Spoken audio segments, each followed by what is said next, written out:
Assalamualaikum warahmatullahi wabarakatuh. Alhamdulillahi wahdah, sadaqa wa'dah, wa nasara 'abdah, wa a'azza jundahu wa hazamal ahzaba wahdah. Fala hawla wa la quwwata illa billah. Wassalatu wassalamu ala man al-mab'uthi lirrahmah wa ala alihi wa ashabihi wa man ittaba'a hudahu ila yaumil qiyamah. Amma ba'du, Allahumma bika asbahna wa bika amsayna wa bika nahya wa bika namut wa ilaikan nusur. Raditu billahi rabba wa bil islami dina wa bi muhammadin nabiyya wa rasula. Ikhwan, akhwat, jamaah salat subuh, a'azani wa azakumullah. Setelah kita melaksanakan salat subuh berjamaah, kita menambahi majelis zikir kita dengan mendengarkan uraian ayat-ayat Al-Quran maupun sunnah-sunnah Rasulullah Sallallahu Alaihi Wasallam. Mestinya jadwal Sabtu pagi seperti ini, majelis kita adalah tarjamah Al-Quran lafziyah. Tapi karena sesuatu hal kita akan mengikuti petunjuk dari DKM agar selama belum kondusif kita belum memulai tarjamah Al-Quran lafziyah, dan kita akan berbagi tausiah untuk diri kita, tausiah untuk para ikhwan yang hadir dalam sholat jamaah subuh ini, maupun siapa saja yang bisa mendengarkan tausiah ba'da sholat subuh ini. Baiklah para ikhwan,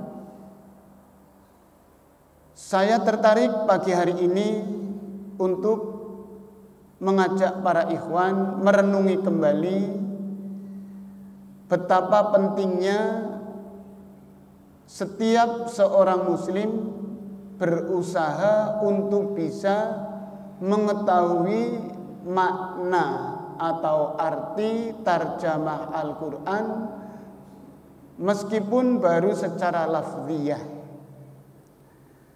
Karena kita sadar atau tidak sadar bahwa mengetahui tarjamah Al-Quran, baik yang kita baca maupun kita dengar dari orang lain, wabil khusus di dalam sholat, ini akan sangat mempengaruhi tingkat kekhusyuan sholat kita, yang sekaligus menentukan kualitas sholat kita. Kita akan memulai dari sebuah riwayat yang insya Allah kita juga sudah beberapa kali mendengarnya, semoga saja. Imam Ibnu Katsir ketika menafsiri firman Allah Subhanahu wa taala surat Al-Maidah ayat 85 menukilkan sebuah riwayat bahwa ketika Rasulullah sallallahu alaihi wasallam mengutus serombongan dari kaum mukminin as-sabiqunal awwalun, orang-orang yang telah beriman kepada Nabi dari generasi yang paling awal, agar mereka hijrah ke negeri Habasyah, di mana di negeri Habasyah itu ada seorang raja, meskipun dia adalah Nasara, tetapi dia adalah raja yang sangat bijak, yang adil, bermaksud untuk mencari suaka atau perlindungan dari kejaran dan teror orang-orang kafir Quraisy Makkah.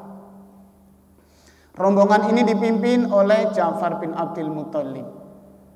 Pendek kisah, ketika rombongan ini sampai di negeri Habasyah, Raja Habasyah yaitu Najasyi, yang pada awalnya sebenarnya telah mendapat provokasi untuk menolak dan mengembalikan rombongan kaum mukminin ini, ternyata dengan kebijakannya Raja Najasyi ini tidak mempan provokasi, justru mengundang rombongan untuk menghadap beliau. Ketika pimpinan rombongan Ja'far bin Abdul Muthalib ini ditanya berbagai pertanyaan, salah satu pertanyaannya adalah, apa tanda-tanda dan bukti bahwa Muhammad itu adalah utusan Allah? Maka Ja'far bin Abdul Muthalib kemudian membacakan beberapa ayat Al-Quran, tentunya dengan suara yang semerdu mungkin dan tentunya dengan intonasi yang setajam mungkin, sehingga mampu menyentuh kalbu Raja Najasyi dan orang-orang yang di sekelilingnya. Diriwayatkan bahwa Raja Najasyi meneteskan air mata, menangis. Kemudian ketika rombongan utusan Rasulullah SAW ini kembali ke kota Makkah, Raja Najasyi pun ikut mengirimkan beberapa utusannya untuk mendengarkan langsung bacaan Al-Quran dari Muhammad Rasulullah SAW. Maka ketika mereka sampai di depan Rasulullah SAW, beliau pun membacakan beberapa ayat Al-Quran yang membuat utusan rombongan Raja Najasyi ini pun meneteskan air mata. Walaupun dalam kitab tafsir Ibnu Katsir ditegaskan bahwa surat Al-Maidah ayat 85 turun bukan disebabkan oleh peristiwa ini, tapi setidaknya ayat itu memberitahukan bahwa orang-orang yang apabila mendengarkan Al-Quran, di antara mereka ada yang berlinang air mata menangis. A'udzubillahi minasyaitonirrajim. Wa idza sami'u ma unzila ilar rasul tara a'yunahum tafidu minad dam'i mimma arafu minal haqq. Yang artinya, apabila mereka mendengarkan ayat-ayat Al-Quran yang telah diturunkan kepada Rasulullah SAW, engkau lihat mata mereka bercucuran air mata karena mereka mengetahui kebenaran yang ada dalam ayat itu. Ikhwan akhwat rahimani wa rahimakumullah.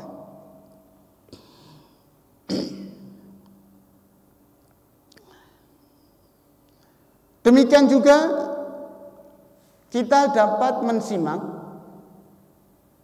firman Allah Subhanahu wa taala dalam surat Al-Isra ayat 108. Kita masih menukilkan beberapa ayat dan riwayat yang akan mengingatkan kepada kita betapa mengetahui makna Al-Quran itulah yang menyebabkan orang kemudian menjadi berlinang, menangis sampai tersungkur. Allah Subhanahu wa taala berfirman, Innal ladzina utul ilma min qablihi idza yutla alaihim yakhiruna lil adqani sujada. Al-ayat. Sesungguhnya orang-orang yang telah diberi ilmu sebelum turunnya Al-Quran ini, mereka paham terhadap kitab mereka sebelum Al-Quran ini. Mereka apabila dibacakan ayat-ayat Allah Subhanahu wa taala, mereka kemudian menundukkan dagu-dagu mereka. Wa yakhiruna lil adqan. Makna asli adqan, dhaqnun itu adalah dagu. Mereka menundukkan dagu, menggambarkan bagaimana mereka tunduk karena meyakini kebenaran isi ayat-ayat yang didengar. Wa yaquluna subhana rabbina, dan mereka kemudian mengucapkan subhanallah. Bukan hanya itu saja, wa yakhiruna lil adqan wa yabkuna wa yaziduhum khusyu'a.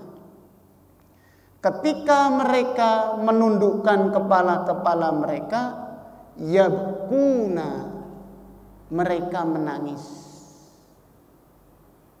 Wa yaziduhum khusyu'a, dan membuat mereka makin khusyuk di hadapan Allah Subhanahu wa ta'ala.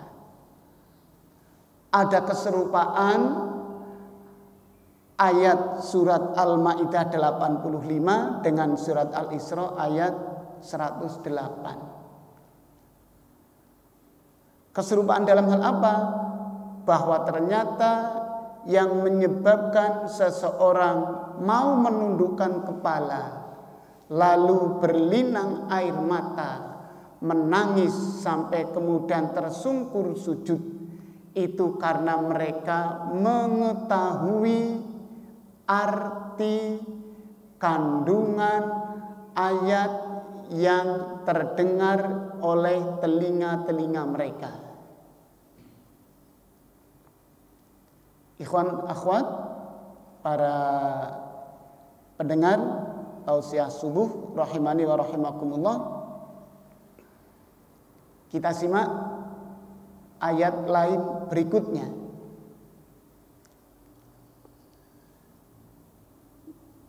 Yaitu surat An-Nisa ayat 41. Surat An-Nisa ayat 41. Imam Ibnu Katsir, kalau saya sering menukilkan Imam Ibnu Katsir karena memang beliau adalah mufassir yang oleh kalangan ulama ahli sunnah wal jamaah diakui akurasinya, kualitasnya, kesahihannya, indahnya dan benarnya metodenya. Maka kami lebih mengutamakan rujukan-rujukan itu kepada kitab yang telah disepakati kesahihannya insya Allah. Imam Ibnu Katsir ketika menafsiri surat An-Nisa ayat 41 menukilkan sebuah riwayat bahwa suatu ketika Rasulullah SAW meminta kepada sahabat Abdullah bin Mas'ud, Iqra alayya Quran, hai Abdullah, bacakan untukku Al-Quran. Apa kata Abdullah bin Mas'ud? Ya Rasul, bagaimana mungkin Al-Quran diturunkan kepada Rasulullah? Bagaimana mungkin saya yang membacakan kepada engkau ya Rasul? Tapi apa jawab Rasul? Inni uhibbu an asmal Quran min ghairi aw minal akhar. Saya suka dan saya ingin mendengarkan bacaan Quran orang lain. Maka Abdullah bin Mas'ud pun tidak bisa menolak permintaan Rasul. Lalu Abdullah bin Mas'ud membaca surat An-Nisa, ya ayuhan nas, sampai akhirnya. Sehingga kemudian ketika sampai pada ayat 41 dari surat tersebut, fakaifa idza ji'na min kulli ummatin bi syahidin wa ji'na bika 'ala haula'i syahida, yang artinya, hai Muhammad, bagaimana nanti kalau pada suatu hari kamu akan saya datangkan di mana semua umat akan berkumpul dan kamu akan menjadi saksi bagi seluruh umat kamu.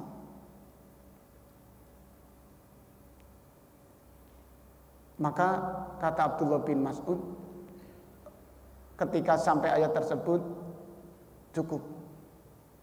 Kata Rasul, cukup. Sekarang cukup. Dan dilihatnya mata baginda Rasulullah Shallallahu Alaihi Wasallam meneteskan air mata, membayangkan betapa akan dahsyatnya ketika besok seluruh umat akan dikumpulkan dan beliau memberi kesaksiannya. Kok bisa Rasulullah Shallallahu Alaihi Wasallam kemudian seakan-akan tidak kuat, kemudian meneteskan air mata menangis? Jawabnya tentu karena Rasulullah Shallallahu Alaihi Wasallam tahu dan memahami arti ayat tersebut. Maka korelasi ayat demi ayat kita bisa menarik kesimpulan bahwa di antara hal yang membuat seseorang itu bisa menghayati baik saat dia membaca sendiri maupun mendengarkan dari orang lain, yang karenanya membuat mata ini menjadi berlinang dan menangis, itu karena tahu arti dan terjemah ayat Al-Quran. Itu sebabnya para ikhwan dan akhwat rahimani wa rahimakumullah, ketika saya ditanya oleh para jamaah terkait, ya Ustadz, bagaimana caranya agar sholat kita bisa khusyuk?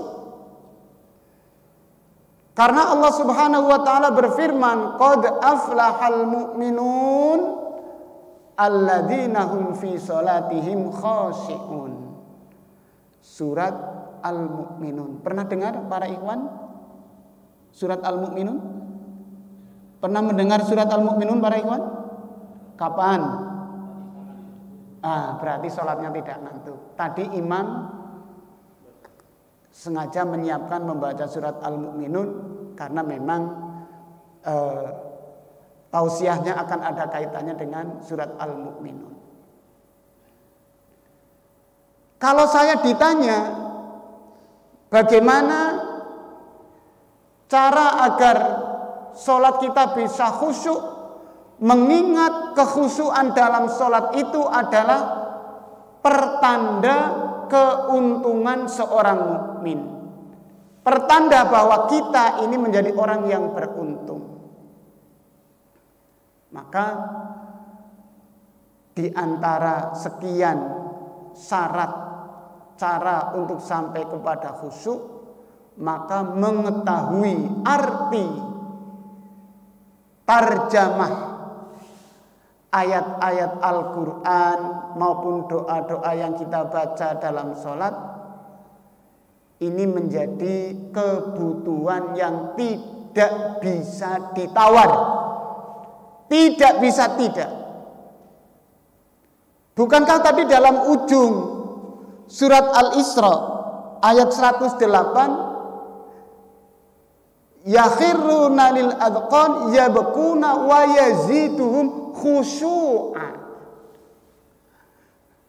Mereka tertunduk, mereka tersungkur sujud dan makin bertambah-tambah khusyu'an, kekhusyuannya. Khusyuk.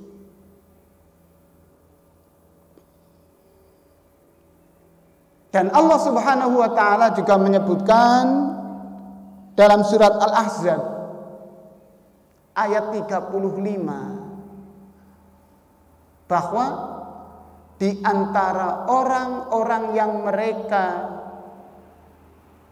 akan mendapat ampunan Allah, kemudian mereka ditempatkan dalam jannahnya, lahum maghfiratu wajrun azim, itu adalah orang-orang yang bisa khosyiin dan khosyiat sampai pada tingkat menjadi orang yang khusyuk. Makna asli khusyuk, khosya'a yakhsya'u, itu adalah tunduk karena fokus, sehingga kemudian dia tunduk di hadapan Allah Subhanahu wa ta'ala. Memang kalau kita mau merinci dari sekian banyak syarat sholat untuk bisa sampai kepada khusyuk, antara lain satu, mesti kita menjaga segala godaan yang bisa mengganggu telinga kita, mata kita, hidung kita, kemudian indera kita yang lain. Mata umpamanya tidak terganggu dengan pandangan-pandangan.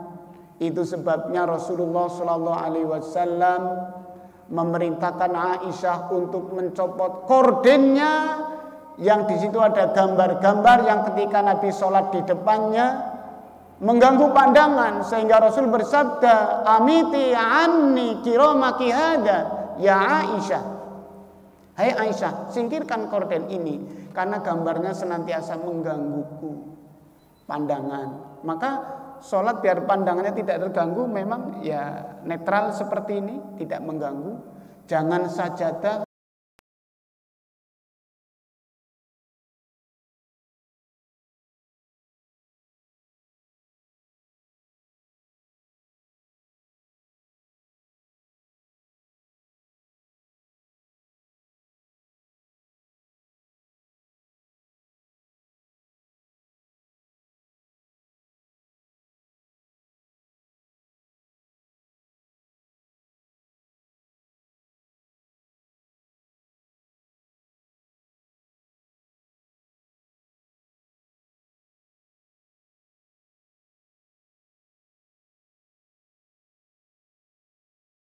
atau di sebelah kita ada orang yang sedang sholat, maka kita mesti harus merendahkan suara kita. Merendahkan suara kita. Mungkin untuk orang yang, mohon maaf, belum menguasai atau belum hafal Al-Quran, mungkin cuek. Tapi bagi orang yang Al-Quran sudah di kepalanya, dia berdiri sholat, kemudian di sebelahnya ada orang baca Quran keras, mulai dari bacaannya tidak fasih, bacaannya tidak lancar, sampai kepada bacaannya banyak yang keliru. Ini mengganggu sekali, akan mengganggu sekali. Kalau bacaan Al-Quran saja supaya dipelankan, terlebih-lebih suara-suara lain. Demikian juga tidak terganggu untuk penciumannya. Itu sebabnya kenapa Rasulullah SAW melarang orang yang ke masjid untuk tidak dalam keadaan bau bawang. Bahkan Rasul sendiri selalu berminyak wangi, karena itu semua akan mengundang kekhusyuan. Nah, di samping syarat-syarat ini, yang tidak kalah pentingnya itu adalah tahu tarjamah, tahu arti walaupun secara lafziyah, doa dan ayat-ayat yang kita baca maupun kita dengarkan dalam sholat kita. Sekali lagi, maka tidak ada alasan bagi kita para ikhwan kemudian tidak mau belajar memahami arti dan tarjamah ayat-ayat Al-Quran. Ya Tad, saya sebenarnya ingin belajar Tad, tapi saya kalau menyimak itu harus ada ilmu alat nahwu sorof dan sebagainya, itu saya panik, saya berat. Nah ini, kalau sampai terjadi ada kesan seperti itu, ini berarti yang perlu diperbaiki adalah teknik dan metode pengajaran tarjamah Al-Quran secara lafziyah yang tidak mengedepankan dan mengutamakan kaidah. Kalau boleh saya menganalogikan, untuk bisa memahami arti ayat-ayat Al-Quran itu tidak bedanya ketika kita mendengarkan orang lain berbicara, kita mendengarkan pembicaraan orang lain yang pembicaranya tidak sebahasa dengan kita. Taruhlah kita selaku orang Jawa dan kita bergaul dengan teman kita yang Sunda, masyarakat Sunda. Siapa yang mengatakan bahasa Sunda itu sulit? Ketika kita sering bergaul, kita sering bukan berkomunikasi, berarti bisa sering bergaul, mendengarkan, telinga kita terlatih, sehingga akan terjadi kita paham apa yang diucapkan, kita paham maksud kata-katanya, walaupun secara lisan kita tidak bisa mengucapkan. Bukankah begitu para ikhwan? Dan ini terjadi dalam semua bahasa. Kita mungkin tidak pinter bahasa Madura, tapi coba kita terus sering bergaul dengan orang Madura, terus lama-lama kita akan bisa memahami bahasa Madura. Ayat Al-Quran juga seperti itu. Saking seringnya para ikhwan mengikuti majelis yang di situ dibimbing tarjamah Al-Quran secara lafziyah, pasti para ikhwan pun nanti akan terbiasa mulai dari ketika membaca sendiri sampai kepada mendengarkan bacaan orang lain, terus akan mengetahui arti, akan mengetahui terjemahnya. Itu sebabnya di setiap majelis saya berkesempatan, saya selalu menyampaikan, wahai para imam masjid di masjid manapun, jangan ada keluar kata-kata bingung mau membuat kegiatan apa untuk umat ini, mau mengundang mubalik yang model apa untuk berceramah buat umat ini. Sesungguhnya terlalu banyak kegiatan yang bisa kita kerjakan untuk meningkatkan kualitas, tanpa kita bermaksud merendahkan, meremehkan satu materi dengan materi yang lainnya. Taklim umum pada umumnya itu sifatnya adalah siraman rohani yang menggugah kesemangatan beribadah, ruhul jihad, kelurusan akidah, kemudian wawasan Islam, tarikh, dan lain sebagainya. Tapi itu sifatnya adalah wawasan dan pembinaan. Nah, kalau majelis membuat majelis tarjamah Al-Quran lafziyah, ini adalah mungkin bahasanya kurang pas kalau dikatakan skill. Ini menyangkut keahlian, menyangkut kebisaan. menyangkut kebisaan, menjadi bisa. Dan ini penting. Maka para imam masjid sering saya ingatkan, ya kalau memang makmumnya sudah bisa baca Al-Quran, sudah pada lumayan relatif tahsinnya udah bagus, diajaklah mereka setelah sholat maghrib walaupun hanya 10 menit, seperempat jam, secara urut dari surat Al-Fatihah mereka dibimbing mengartikan Al-Quran.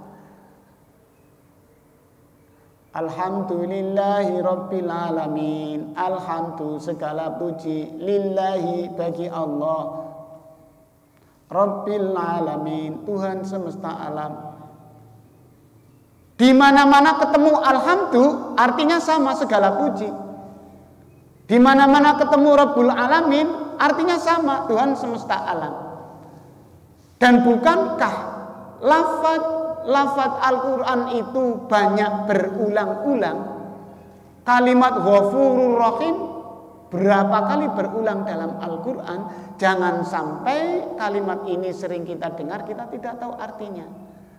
Maka saya berusaha untuk meyakinkan kepada para ikhwan bahwa untuk mengetahui arti Al-Quran itu bukan perkara yang sulit dan berat. Jauhkan anggapan bahwa mempelajari Al-Quran itu sesuatu yang sulit. Jangan-jangan memang ini bisa racun yang sengaja ditaburkan kepada muslimin biar mereka tidak lagi berdekat-dekat dengan Al-Quran. Jangan-jangan seperti itu. Oleh karena itu, ikhwan dan akhwat rahimani wa rahimakumullah, untuk yang kesekian kalinya saya mengajak kepada para ikhwan nanti setelah DKM Masjid Baitur Rahmah ini dengan kebijakannya kemudian membuka kembali majelis tarjamah Al-Quran lafziyah. Saya minta dan saya mengajak kepada semuanya, mari kita ikuti. Sekali lagi, mari kita ikuti. Insya Allah bisa. Dengan ketekunan para ikhwan menyelesaikan 1 juz, 2 juz, insya Allah 50% dari ayat-ayat Al-Quran para ikhwan sudah bisa mengartikan walaupun baru secara lafziyah. Yang itu semua kepentingannya di samping kita akan bisa menikmati ketika membaca Al-Quran, bisa lebih menikmati ketika mendengarkan bacaan orang lain. Ini sangat berpengaruh dalam sholat kita untuk bisa mencapai tingkat qad aflahal mu'minun alladzina hum fi sholatihim khashi'un, bahwa orang mukmin yang beruntung itu orang mukmin yang dalam sholatnya mereka bisa khusyuk. Wallahu a'lam bishawab. Itu saja yang bisa kami sampaikan. Apa yang benar dari Allah, kekurangannya dari kami sendiri. Astaghfirullahaladzim wal afu minkum. Allahumma arhamna bil Qur'an, Allahumma arhamna bil Qur'an, Allahumma arhamna bil Qur'an. Ya Allah, turunkanlah rahmat kepada kami lantaran Al-Quran ini. Ya Allah, turunkanlah rahmat-Mu kepada kami lantaran Al-Quran ini. Ya Allah, turunkanlah rahmat-Mu kepada kami lantaran Al-Quran ini. Ya Allah, curahkanlah kepada hati-hati saudaraku mukminin dan mukminat rasa cinta kepada Al-Quran, sehingga mereka bersungguh-sungguh untuk mempelajari Al-Quran. Ya Allah, limpahkanlah hidayah-Mu kepada hati-hati saudaraku kaum mukmin dan mukminat, untuk mereka bisa menyempatkan waktu-waktu mereka untuk mendekap Al-Quran, kembali kepada Al-Quran. Ya Allah, curahkanlah rahmat-Mu kepada hati saudara-saudaraku, rasa cinta kepada Al-Quran, sehingga mereka merasa rugi, sehingga mereka kemudian sampai menangis kalau hari-hari mereka terlewati tanpa Al-Quran.